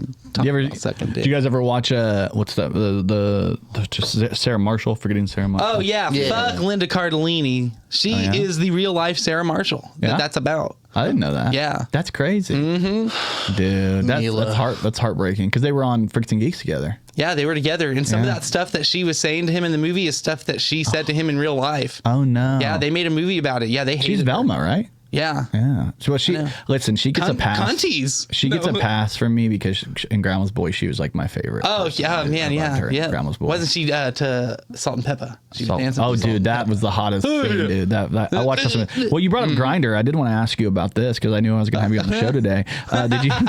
Grainger is building an AI wingman that will one day be able to scout for potential lovers and even date a match's wingman to see if the two humans would click. When it's fully up and running by 2027 at the latest, Grainger said the wingman will be available as an assistant for its nearly 14 million app users. What do you think about having an AI wingman? That's crazy. Your wingman gets asked before you do. I know, they're like getting play. That's not how that works. Thanks, Grainger, but I don't need a wingman. No, he still needs one. Just kidding. Nah, he's good. Nah. I don't think anybody on Grainger needs a wingman, right? Isn't it kind of like cut and dry? Isn't Grainger the wingman? Yeah, Isn't that the wingman? Yeah, I mean, Grainger's more like the middleman. He's like that dude I ask, like, hey, where can I get the good shit? Yeah. Where's the glory hole? Glory. Did you guys see the new song by Lonely Island? They have a new sushi gory roll. I put it on. Oh, wait a minute. Maybe. Not the last open mic, but the one before there. I didn't know that. Yeah, I did. I don't even remember hearing it, and then I saw it popped up on my shit because I like Lonely Island back in the day. I hate the song. I think it's horrible. Oh yeah, it's great. It's not even a good song. I was hoping it'd be good, but basically, it's the joke is they want to create like an app that like you can find a glory hole, but instead of like a dick coming out, it's just sushi. I remember. Yeah, because they was on Saturday Night Live. Yeah. I feel like they haven't been showing the Please Don't Destroy on Saturday Night Live. Are they not on it anymore? I wonder. It's a good question. I love Sarah Sherman on SNL. Yeah. She's one of my favorites on that. Is she the new one? No, she's been on for a few years. Okay. She's the one that's always gives Colin Jost shit on Weekend Update about being like perverts and shit. She the trash mullet girl? Yeah, that's the one. Yeah. I thought so. She's wild. She's very, very interesting looking. The thing about all their women on that show, and this isn't like I think it's indicative of comedy a little bit, but they're very, very interesting looking women. Like there's a bunch of different types of people on that show. And they all have like weird quirks about them that like looks wise, but it's in that way forever. I mean, even what's her name from back in the day with Will Ferrell that played his Terry. Yeah, dude. She's a very interesting looking person. It's like hard for them to get any fucking roles after the show because it's like. Whereas, like with Maya Rudolph. Maya Rudolph. Who's Maya Moore? Who the fuck is that? Oh, I think she's a basketball player. Yeah, she's a basketball player from UConn. But yeah, Maya Rudolph, like she had connections in the industry already because of her dad and shit. Or her mom. Her mom's was Minnie Riperton. She's in a cover band too. I don't know. They opened up for Primus. I think. I can't remember what.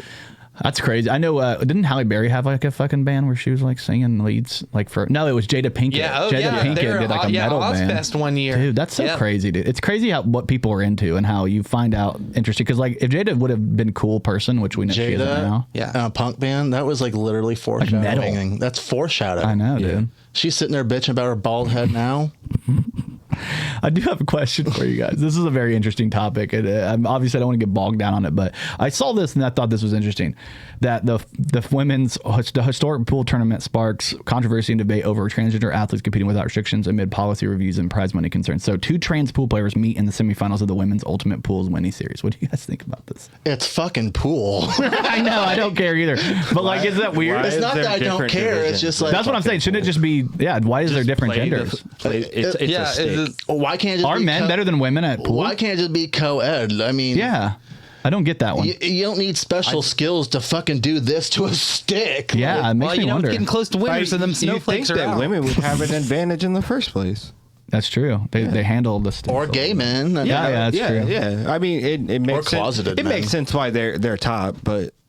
It's just very to me. I don't see a reason why at all there needs to be a different division in general. But at the same time, like the fact that there's 2 trans women in the finals makes me wonder. Like, makes you wonder: are men better at pool than women? And like if they did the studies, it's a semifinal, so only one of them can make it. That's true. That's true. I mean, trans women are definitely better than pool than women. I'll tell you that. Because they handle the pole more. I don't know. I mean, out of what the semifinals is like the final 4, right? So that'd be two trans women and 2 biological women at the end. So at least somebody's gonna have to win there. I just thought it was interesting. I'm like, if they're gonna play, it'd be funny to watch them play. Like if it was like UFC, I'd understand. Yeah, I saw like the to me that makes sense. Like you don't want like a person who was a man most of their life. Dicks as the sticks, I'd understand. They might have an advantage then. Yeah, in UFC, but not in like regular pool. I just don't think. No, I was talking at the end of the day, they are pool players. Yeah, it's pool players. You know what I mean? What if it's water polo? Kokomo, you remember all the pool spots in Kokomo? Oh, dude. Jeez Louise. God, it used to be a lot. Spankies. They had the one downtown. Remember, I remember going in there one time downtown when they had it, but it's not there anymore. And the one around Rural King. That was that Rackham? That was Rackham. Oh man, that one was cool because it was all age. I like all age ones. Those were always fun. Did you ever play pool? Pocket pool? I played pool a little bit. Yeah, some pool, some darts. Me, you, and Joe Rogan. Let's darts. go. Hey, Joe Rogan's obsessed with pool. Apparently, do you guys see that? No. Joe Rogan loves pool. Joe Rogan looks like he loves pickleball. No, he doesn't. Jordan? He's not built like a pickleball guy. He just said that. What the fuck? Do you know what pickleball is? Yeah, I'm aware of what pickleball is. Do you think he's built like a pickleball? What is a pickleball guy? Those are like people. Okay, so you've never seen like a group of people going to play pickleball.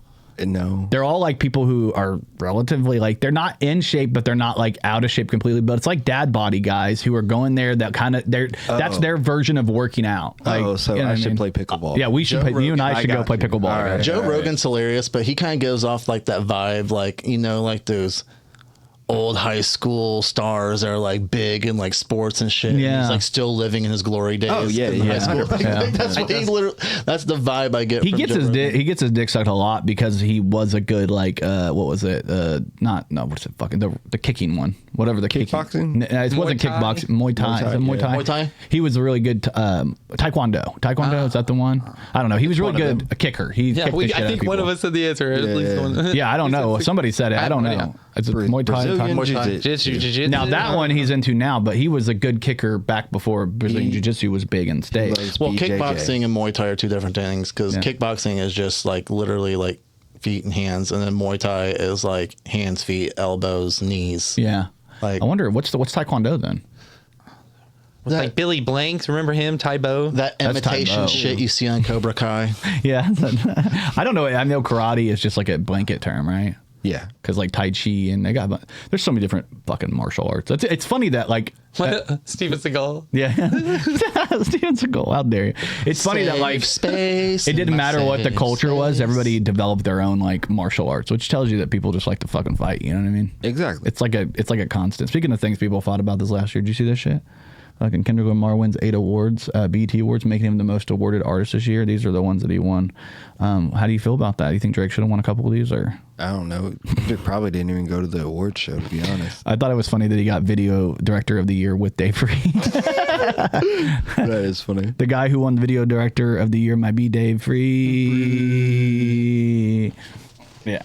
Took your kid and your award. Yeah, fucking great. I felt bad. I mean, they've been talking shit about Drake because of his weird hair twists. Have you seen those? The thing about Drake is I used to love his music back in the day when it actually mattered, and I think his music now is fucking garbage. It's a lot worse than it was.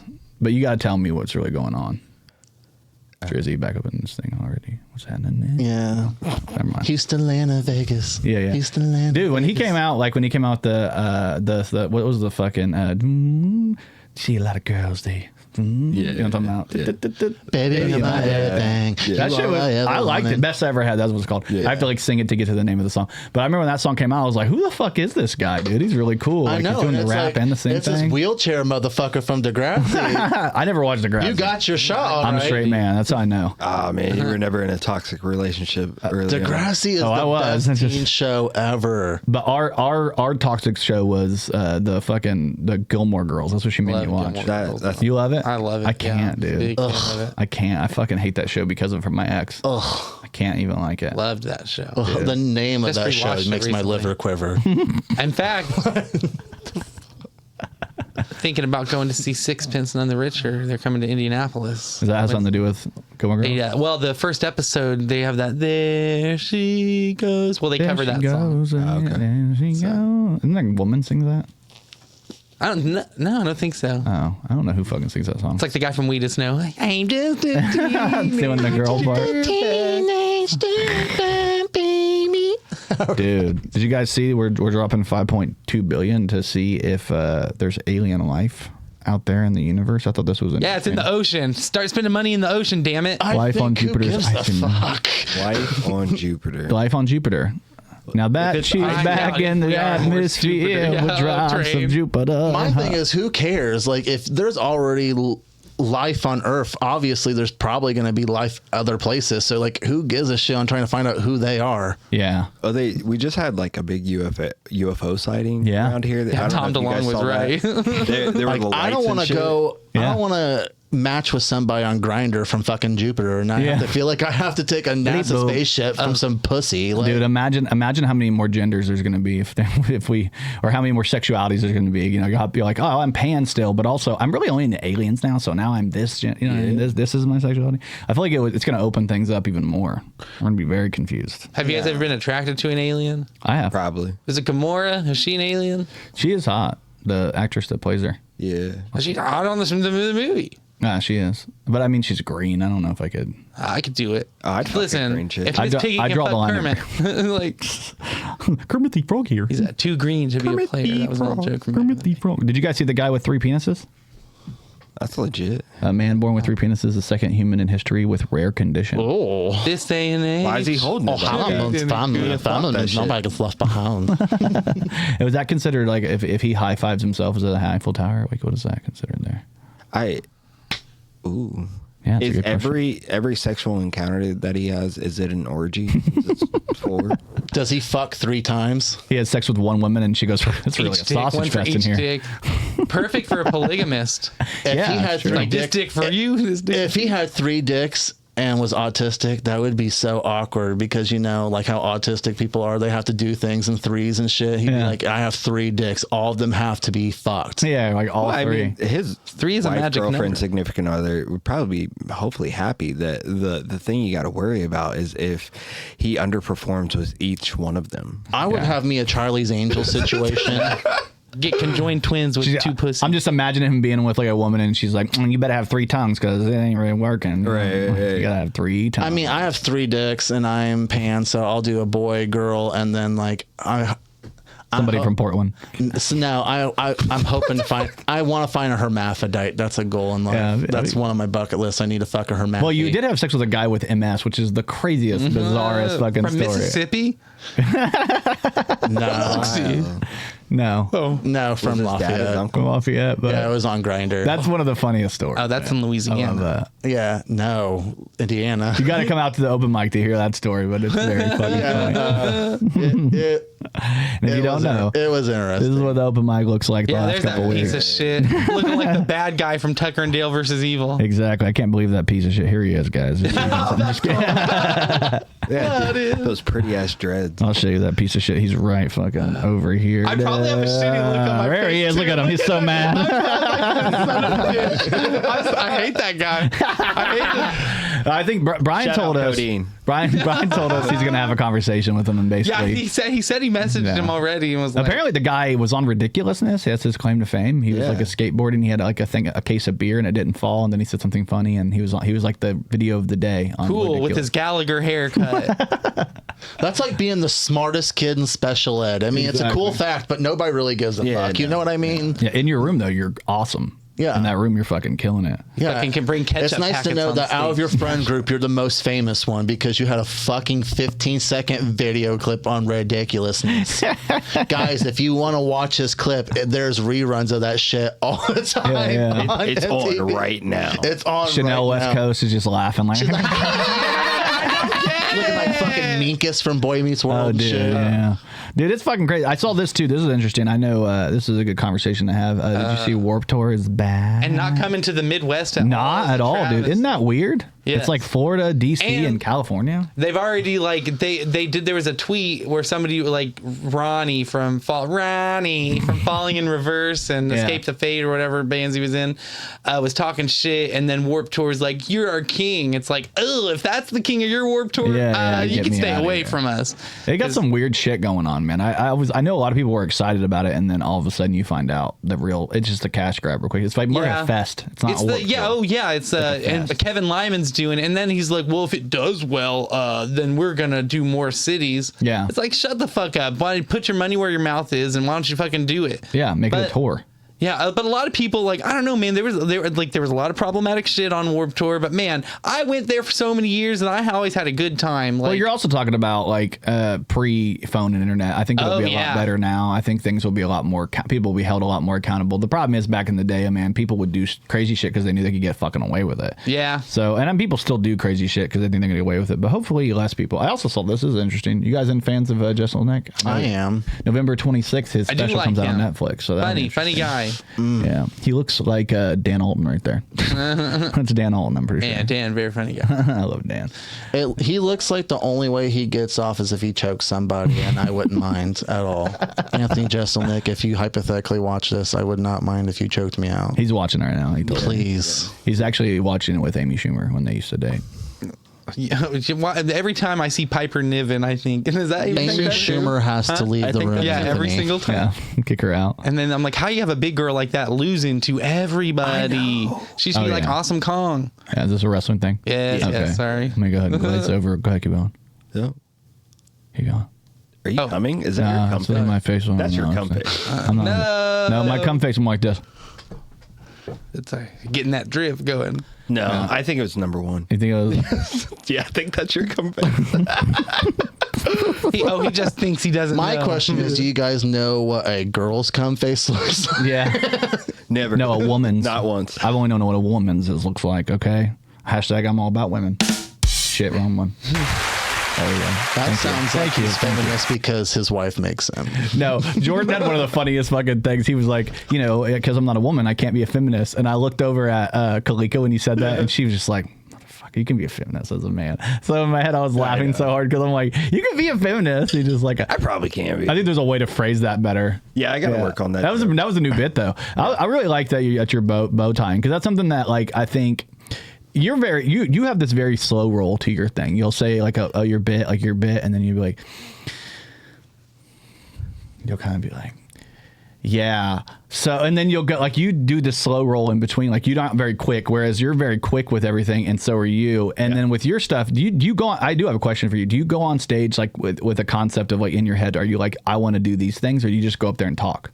So it's like a 50-50 thing. Yeah. Like I'll sometimes like have like stuff I want to talk about, but then like somebody will say something, or I'll like think of something else, and then I'll just go on just a rant about that. Yeah. Which I need to get better about that. That's what Doug Arnold, such a nice guy, dude. Love like, that guy. It's just so open to advice and So he was just like, I need to get like a coherent set together. You do. I've been saying that to you for a minute, and it's like I love what you do. I love like all three of you guys are fucking funny. So I love what you guys do. But I know in particular, if you just got like a coherent thing and you worked on it, like just like I'm gonna do this bit, get that down perfectly where you're like really comfortable with it, and then do another maybe, because you have so many different stories that I feel like you could segue decently into different things. You get somebody calling you.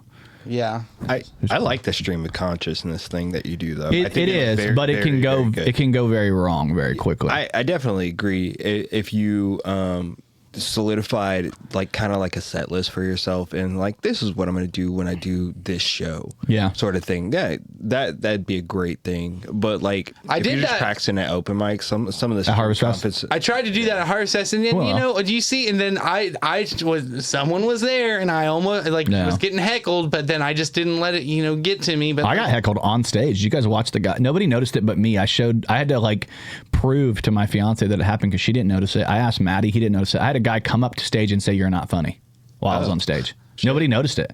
You guys were all there. Did any of you notice it? No. I noticed a guy going on stage on your set. I just didn't know what he said. Yeah, he came up to the stage and he was like, no, that's not funny. And then he walked away and I was like, nah, it's not funny. I made fun of him and shit. And it was in the middle of my set. Nobody noticed it at all. Who the fuck? I was far gone that night. You ready to find out who it was? Yeah, I want to know. It was a goatee guy. Goatee guy. Yeah. Think about it. Remember when I posted that thing about if you have a goatee, like why do you have a goatee at all? And he got upset. He doesn't even have a goatee. He got upset, and then I was like, I lost the friendship over a guy who got mad at me. I think that might have been when you weren't coming to the mic because you. No, I remember. You remember that? I just don't remember who the person is. I don't really want to drop his name. He doesn't deserve it. That's fine. He came up. He showed up there, and then he came up to the stage and said that, and then I made fun of him. I was like, does somebody have a goatee for this guy? Like just like giving him shit. But like it was a very awkward situation. It was the first time. Other than that one mic that I've had like a legit heckle that came up to me trying to bother me. Right. So, I mean, I can understand exactly what you mean when somebody throws you off your game when you get on stage and you're like, I got to do this. And then like, cause you had that happen this last week. And it's one of those things where it's like, yeah, I can completely understand like that throwing you. But I mean, having like a set, like I want to go do. Cause that's what I've been working on, even with stuff that I've written. Cause I've got basically my new set now is all stuff that's not very old. It's all like within the last like month and a half at the most. Yeah, I'm trying some like fresher stuff. stuff and then having like, throwing in the older story here and there. I'm like kind of looking at the crowd, Like, what are they into? Like, or if it's a different crowd than normal. Like if I see a lot of new faces, I might try out a couple older jokes. I always try to go to any open mic or any of my shows an hour early, and I literally just sit there. I shut the fuck up. I read the room. I conversate with the people, get an idea of the town and shit. That's my research, because I can Google fucking Kokomo. I can Google every place I'm at. But I can get the truth from who it is. My face.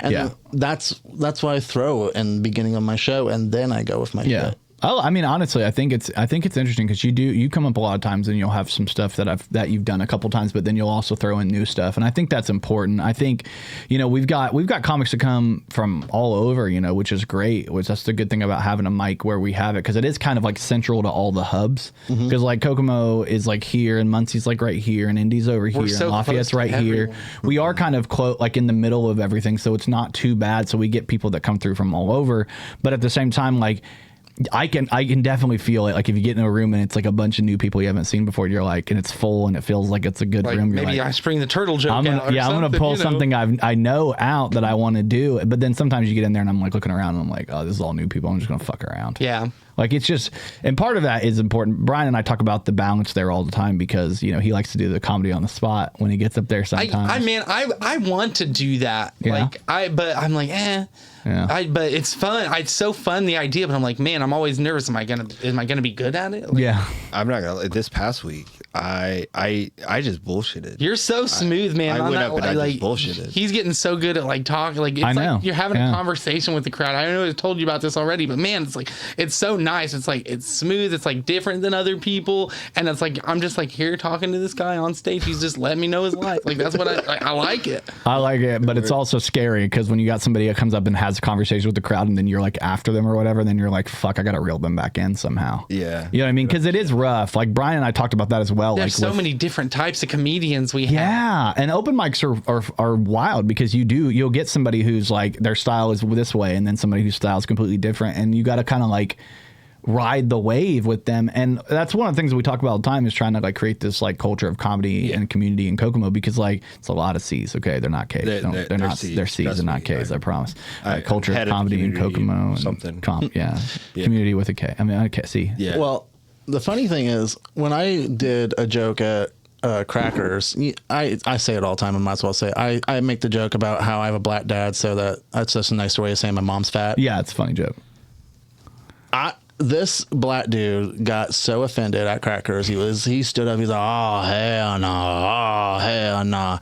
I said, as y'all can tell, he has a fat white bitch at home. Yeah. And that's what I did, because like he was heckling. And I was like, fuck it. I'm going to turn it into crowd work. Oh, yeah. I think that's fun. You're baiting him. And then he's like, how did you know? I said, don't lie. You got 2 white fat bitches at home. And I was like, don't you call them your turkey legs? I was like, nah, who you kidding? You call them your turkey breasts, because you know you only like white meat. Yeah, exactly. There you go. To me, that's my thing is like if you're ready for it. If you said you started early on and then kind of stopped for a while and just got recently back into it. And this mic is probably helpful. That's the one thing about having Kokomo mic is people who I knew had done comedy get to come out. Maybe not every week, but every other week or every once a month or something, and they actually get to go work on something that they really liked, but they didn't have anywhere they could go. Now there's a place every week. Other than on Halloween, don't come out on Halloween. Yeah, not doing like on Halloween. But on the 26th. Yeah, come out to that. Yes. Yeah, but we'll have the 25th. We'll have the 24th. We're gonna do that mic this week, and then the 25th will be in Muncie. The 26th will be at Cooper's. But that next week we won't have a mic at all because Halloween. And the same thing with July 4th fell on that day. So anytime we have a holiday, we more than likely, because I know like we talked about. I mean, this is a little bit of breaking news, but Thanksgiving every year falls on a Thursday. So we're not going to do the mic on Thursday. So what we're probably going to do is a charity show. Yes. This is what our plan, a charity show on the Wednesday. So Black Wednesday, Blackout Wednesday, we're going to have people see if people can make it out there. I know people sometimes have family obligations. We're going to see how it goes. We talked about maybe doing like a comedy on the spot or like a blue show. Like, hey, this is going to be a blue show. Come in here. Like, don't worry. But I mean, all of us have our own material anyway. Yeah. So. But there is a couple bits that I want to work on that I'm a little worried to work on sometimes because like I've done them before and it's been like I have a couple jokes, that are, some could be touchy, but I don't know. You just got to form them in the right way to make it, like you were saying. It's hard. You got to earn it. And it's hard to earn sometimes. I mean, you've had the unfortunate time at our open mic where people have like complained about your comedy. Yeah, but that honestly, that like, it doesn't literally get my dick hard, but like I love that feeling because I've had strangers come up to me and be like, "Man, I saw you at that stand up. Man, you're fucking funny, dude. You're crazy." Like, I like that's nice. Like, it's nice to that because I know I'm not for everybody, but if I was for everybody, wouldn't I already be something? Wouldn't I? I don't know. Like, I think that's something we all four have in common is we're not for everybody. Yeah. I don't want to be. It's weird because we're all diverse in our own way. Like, you're more like on the veteran status. You're like a punk rocker. I'm the gay one, obviously. You're the black one. And we all talk about uncomfortable, awkward shit in some caliber of way. Like, you and all your bitches going after Chris's. Yeah. That's like my most well-known bit. It's funny because this last week, like I had multiple people make references to a bit I haven't done in like a month and a half. I haven't done that bit in a minute because I'm like, man, everybody knows it too well. I need to work on some new shit. Guys, as a present for Jordan Grainger, I found all 3 of the Chris's and I planned on having a 4-way with them. Oh God, hell yeah, dude! Hey, make sure you film it. I encourage this. Actually, I encourage it too. And the whole entire time, and the whole entire time that I'm fucking them, I'm gonna play Sabrina Carpenter's Taste. And I'm gonna send it to their girlfriends, aka Jordan's exes. Hell yeah, dude! I love it, dude. I got shooters out here, motherfuckers. I got shooters. But I want to say it's not just. I'm gonna leave quite an impression. I'm 5 feet to be exact. You're not just what? It's it's a testament of how funny the joke is that people keep calling back to it. It's not that you got to. I mean, everybody needs to work on new shit, but man, that's funny. Like, it's relatable. Like, I'm gonna bring it back eventually. I just doing an open mic every week, and I do see some of the same comics, and we all see each other, and it's like I want to focus on some of the comics. May I give you a piece of advice? We all be yeah. That joke is hilarious. Set up punchline and just throw in a bunch of fucking tags. The more tags you throw in it, that fucking joke will amplify. Yeah, I know. It'll literally fucking amplify that joke, and what you think was just like a 2-minute joke can literally turn fucking 12 minutes. Oh yeah, for sure. And I like the Chris thing. I like getting into it. So one of the things I tell people about that joke, because like I actually had a buddy of yours messaging me. I don't know if he told you. The voice, Joshua. Joseph. He messaged me. He's like, hey, I've been watching that clip, and he's like, and honestly, you can tell me to fuck off. He does the same thing I do whenever I give advice. I do that to people. I'm like, you can tell me to fuck off if you want. I'm just going to give you my spiel and don't take it to heart, but this is how I feel about it, and you tell me what you think. Now, he's not a comic, so it's a little funny. Right. But at the same time, as a person who enjoyed that bit, I'm okay with listening to his critique of it. And his thing was, he was like, I don't like the ending. He was like, you should end it differently. And I said, actually, let me just tell you, that's not how the story ends. Right. It's a way more, because he was talking about the one I reposted on Christopher Columbus Day as a joke, because Courtney messaged me and was like, you should post that bit. Yeah. And I was like, I'll post it because it's funny. Like, we fuck all Chris's, including Christopher Columbus. But anyway, when I reposted it, fuck them. Make sure they call you beta. Make sure you call them betas. Yeah, betas. That's what I'll click on. But anyway, I'm gonna be like, guys, I'm fucking this new boy band. It's called Crisscross Applesauce. And they're all spelled different. but that he was like, I don't like the ending of it, and I had to explain to him, like, no, I cut off the next part because the next part's not for everybody, and I don't want anybody to hear that. I would never want that as a clip out there. Right. Because it gets a little dark, and you guys have seen the bit, so it can get a little dark about some stuff. But also, like, the ending of that, there isn't. The funny thing is, he said that, but there is an ending to that joke that I'm like, I have to fix it anyway, because there is a place I go with it, and it does go really well. But it depends on the room. That's one of those jokes that you talked about it earlier, like with the I have a black dad, which means I have a fat mom or whatever. Yeah. Funny way, which is hilarious. But like that joke in and of itself will work differently in different rooms. Like certain rooms, and it's the same with the Chris joke. If I say that joke and there's not a Chris in the room, like, it's a different joke than if there is somebody named Chris. Right. And if you can build on it. And if they point out somebody named Chris, depending on how excited they are, it changes the trajectory of it too. Because if they're excited, then I can be like, hey, everybody get up for Chris. Hey, everybody's woo. And I'm like, by the way, fuck you, Chris. And it kills because, like, they're excited. And when we did it at Gas City, is one of the best it's ever went, because there was a guy and they're like, woo. And the whole town knew each other. So everybody knew he was the Chris. And I just like, wait. And then he came up to me after and was like, you should have looked at your girl and been like, Shelby, stay away from him. I do that too. That's part of my bit, but that wasn't in the clip either. Like, there's a whole lot missing, and that's why I told him, I was like, "Yeah, I get what you're saying, but there's a lot of context. There's a lot of stuff missing from there, so you're not going to get the full thing." Right. Yeah. Well, I definitely. I mean, I appreciate you guys coming through. We gotta wrap this up because I gotta get Michael out of here in time to go to work. Yeah, it's gotta go to work. Love going to work. And it's getting hot in here. I gotta figure out. I was talking. I'm probably gonna have to move some stuff around to get the air circulation a little better in here. But also, it's important for a podcast to get everybody in the hot seat. Oh yeah. Get everybody sweating. It's a little sweaty. But anyway, thank you so much for tuning in. I'm Jordan Grainger. I'm Hypocrisy Jones. Over here, we got Michael Howard. And I'm Brandon Stetler. We are all comedians. Check us out. If you guys don't see us at the open mic at Cooper's Pub every Thursday, check out social medias. Brandon Stetler, Michael Howard, Hypocrisy Jones, or Jordan Bell. You can check out either one of them. Yeah. And then for me, I'm Jordan Danger Grainger. This has been the Kokomo Press Podcast. Thank you guys for hanging out. It's time to throw up gang signs. Oodle plus oodle equals toodles.